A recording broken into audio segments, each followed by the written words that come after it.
चौधरी। आज का ये वीडियो क्लास 10th के लिए है, जिसमें आज टॉपिक है एम्ब्रियोनिक डेवलपमेंट, मानव भ्रूणी विकास। मानव भ्रूणी विकास निषेचन के बाद जो जाइगोट है वह विकसित होता है और 40 सप्ताह तक विकसित होकर एक नन्हे शिशु के रूप में तैयार हो जाता है।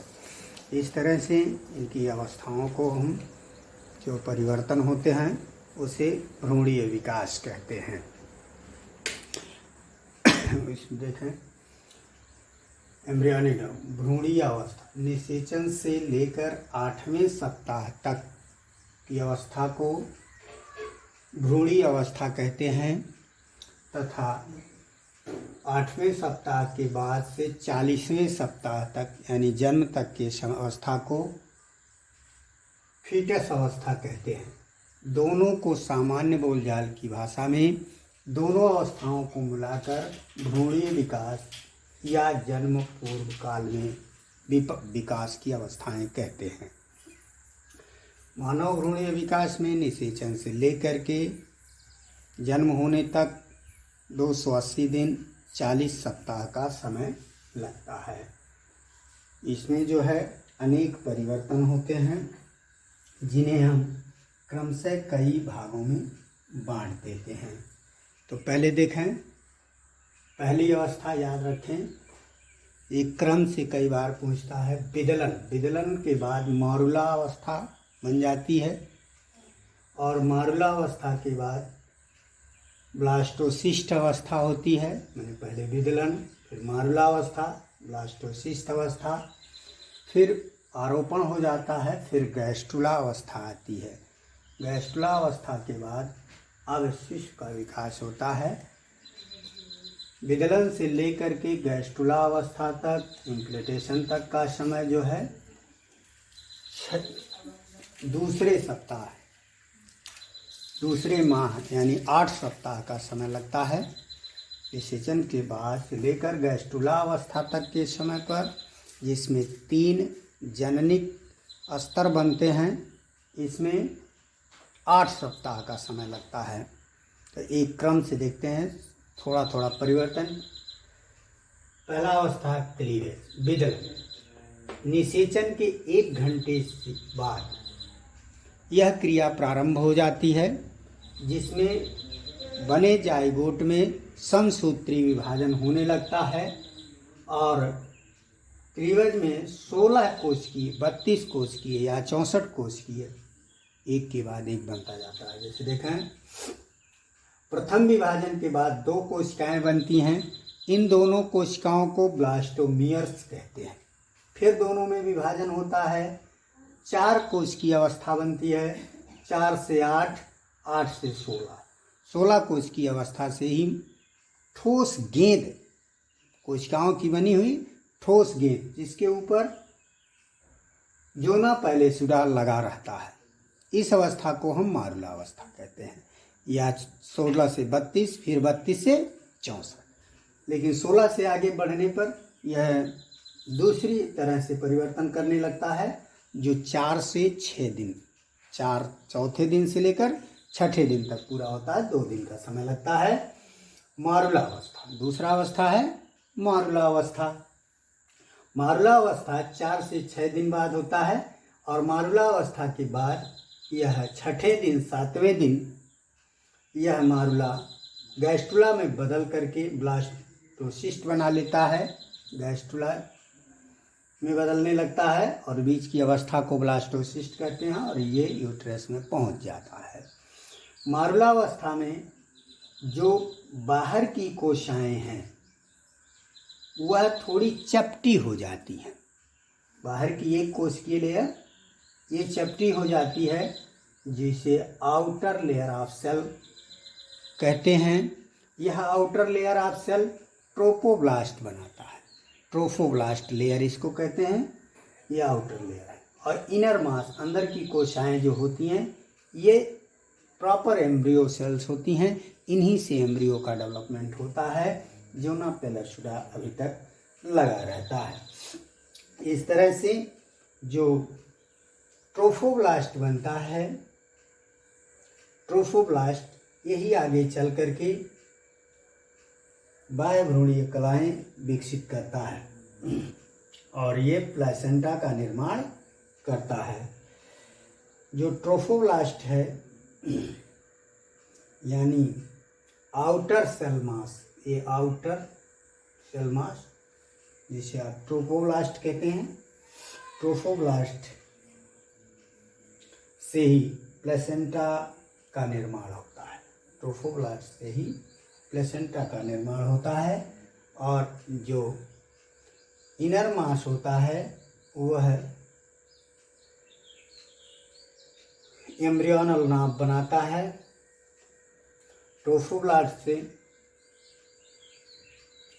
बाह्य भ्रूणी कलाएं और प्लेसेंटा बनती हैं तथा इनर मास से बनती हैं।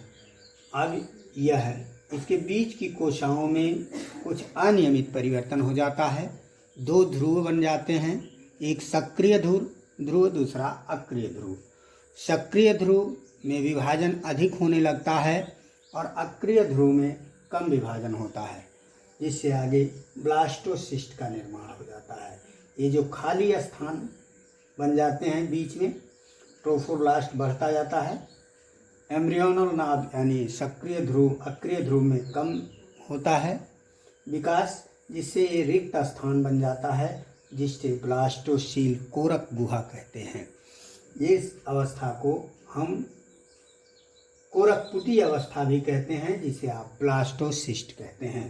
ब्लास्टोसिस्ट में या भी ट्रोफोब्लास्ट जो आकर के आगे चल करके ट्रोफोब्लास्ट जो है प्लेसेंटा और बाह्य भ्रूणीय कलाओं का निर्माण करता है तथा इनर का सेल मास वो निर्माण करता है 3 जनिक लेयर का, जिससे निर्माण ये 7वें से 8वें दिन होता है।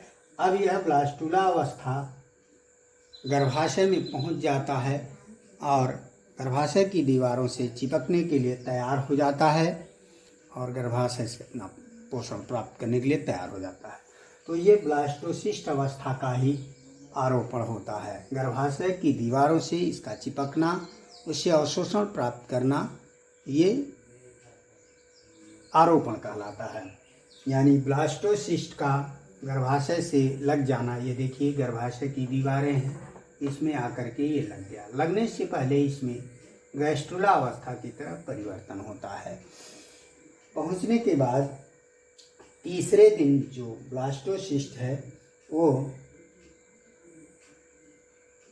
गर्भाशय के अंदर एक स्रवित पदार्थ से अपना पोषण प्राप्त करता है और उस पोषण प्राप्त करके जो है अपना वृद्धि करता है। वृद्धि करते समय उसमें 2 भाग बन जाते हैं। देखिए एमनियोटिक कैविटी भी बन जाती है, ये ब्लास्टोसिस्ट है। और गर्भाशय की इंडोमेट्रियम दीवार में जो अब तक फूली हुई है उसमें धंस जाता है और उससे अपना संबंध स्थापित करके उससे पोषण प्राप्त करने लगता है। और यह अवस्था 7 से 8 दिन बाद होती है। फिर 5वां गैस्ट्रुला अवस्था। इस अवस्था में देखिए कि जो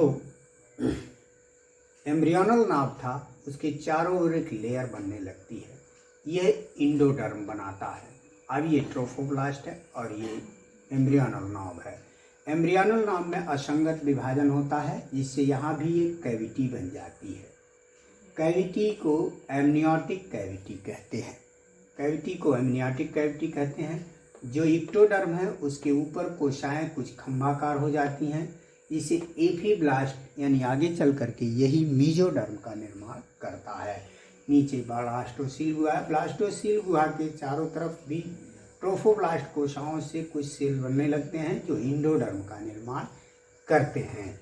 इस तरह से जो ट्रोफोब्लास्ट की कोशिकाएं हैं उसके किनारे से इंडोडर्म का निर्माण हो जाता है और बीच में जो सेलर मास बना है वो एक्टोडर्म का निर्माण कराता है। इसके ऊपर कुछ घनाकार कोशिकाएं, आयताकार कोशिकाओं का मास बनता है जिसे एफिब्लास्ट मीजोडर्म निर्माण करता है। यहाँ एमनियोनिक कैविटी होती है। अब यह पूरा जो है यूट्राइन वाल से चिपक जाता है और यूट्राइन की दीवारों से ये विलाई टाइप के, रसांकुर टाइप के अंकुर बन जाते हैं, जो गर्भाशय से भोजन पदार्थों का अवशोषण करते हैं। अब ब्लास्टोसिस्ट और ट्रोफोब्लास्ट, ये पूरा ब्लास्टोसिस्ट और ये ट्रोफोब्लास्ट के बीच प्लेसेंटा का निर्माण हो जाता है। इसमें जो है भ्रूण की दीवारें अस्थायी रूप से चिपक जाती हैं। अब यहाँ तक की अवस्था को हम भ्रूणीय अवस्था कहते हैं। भ्रूणीय अवस्था में अब सारे 3 जननिक स्तर बन चुके हैं, ectoderm, mesoderm, endoderm. Ectoderm, mesoderm और इंडोडर्म से निश्चित हो जाता है कौन सी कोशिकाएं क्या निर्मित करेंगी।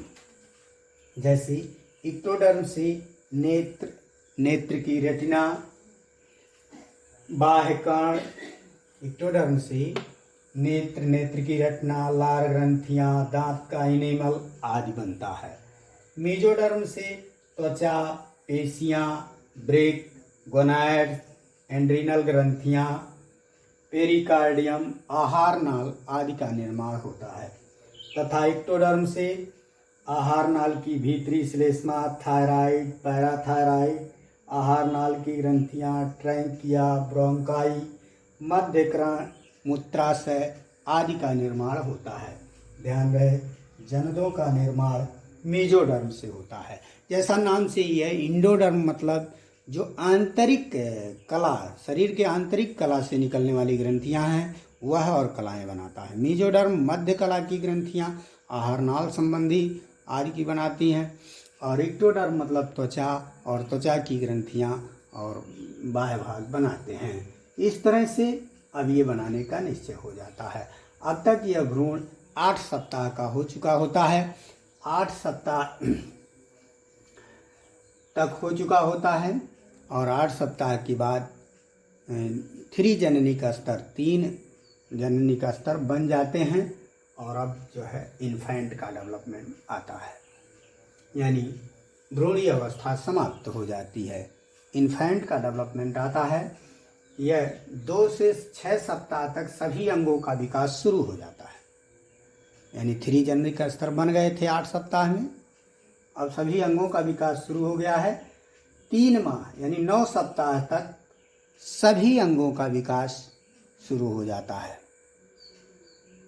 सभी अंग बन जाते हैं। अब तक यह शिशु, अब ये जो है फीट्स जो यूट्रस में पल रहा है 3 इंच का लंबा हो जाता है 9 सप्ताह में।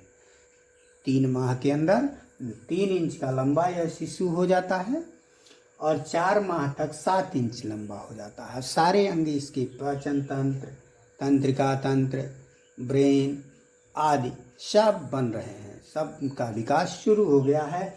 4 माह तक ये 7 इंच का लंबा हो जाता है।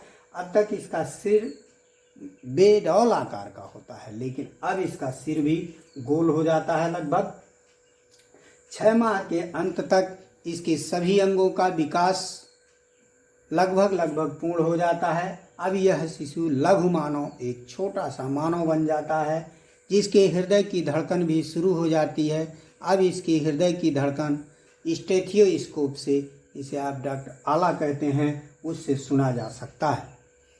और 9 माह में 18 से 20 इंच लंबा 3 से 4 किलोग्राम का शिशु हो जाता है और 280 दिन लगभग औसतन या 40 सप्ताह पूरा होने पर अब इसका जन्म होने के लिए ये तैयार हो जाता है और ये जन्म हो जाता है इसका, ये बाहर आ जाता है। लेकिन इससे पहले हमें 2 चीज़ें जाननी हैं।